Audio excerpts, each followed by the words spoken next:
முக்கிய செய்தி. கள்ளக்குறிச்சி விஷசாராய சம்பவம் எதிரொலியாக தலைமை செயலாளர் ஆலோசனைக் கூட்டத்தில் முதலமைச்சர் மு.க.ஸ்டாலினும் பங்கேற்றிருப்பதாக அண்மை தகவல் கிடைத்திருக்கிறது. இது தொடர்பான மேலும் விவரங்களை தருவதற்காக எமது செய்தியாளர் பாஸ்கர் இணைப்பில் இருக்கிறார். பாஸ்கர், வணக்கம். தற்பொழுது தலைமை செயலாளர் ஆலோசனைக் கூட்டத்தில் முதலமைச்சர் ஸ்டாலின் அவர்களும் திடீர் பங்கேற்றிருக்கின்றனர். இந்த கூட்டத்தில் என்னென்ன விஷயங்கள் தொடர்பாக விவாதிக்கப்பட உள்ளது, அது தொடர்பான முழு விவரங்களை சொல்லுங்க.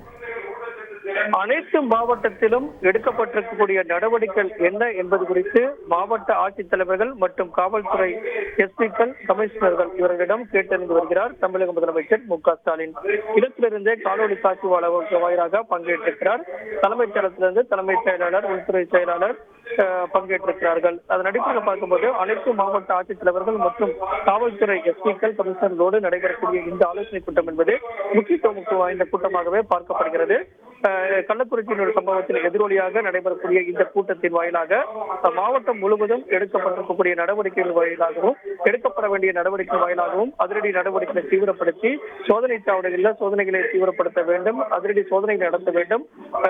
கள்ளச்சாராயம் உள்ளிட்ட போதைப் பொருள் நடமாட்டத்தை கட்டுக்குள் கொண்டு வருவதற்கும் முற்றிலும் முடிப்பதற்கு அதிரடியாக மேற்கொண்டு சம்பந்தப்பட்டவர்களை உடனடியாக கைது செய்ய வேண்டும் அப்படிங்கிறது தான் இன்று உத்தரவாக பிறப்பிக்கப்படும். அந்த வகையில வரக்கூடிய நாட்களில் தமிழக சட்டப்பேரவையில் எதிர்கட்சிகள் எழுப்பும் கேள்விக்கு பதில் தருவதற்காகவும் இன்றே பல்வேறு கருத்துக்களை தெரிவித்திருந்தார். என்ன நடவடிக்கை தமிழக அரசின் சார்பாக எடுக்கப்பட்டிருக்கிறது, கடந்த காலங்களில் எடுக்கப்பட்ட நடவடிக்கை குறித்தெல்லாம் இன்று பட்டியலிட்டிருந்தார்.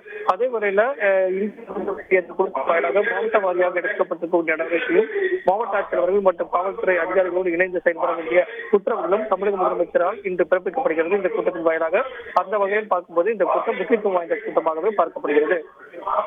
விரிவான தகவல்களுக்கு நன்றி பாஸ்கர். செய்திகளை உடனுக்குடன் தெரிந்து கொள்ள உடனே சப்ஸ்கிரைப் பண்ணுங்க.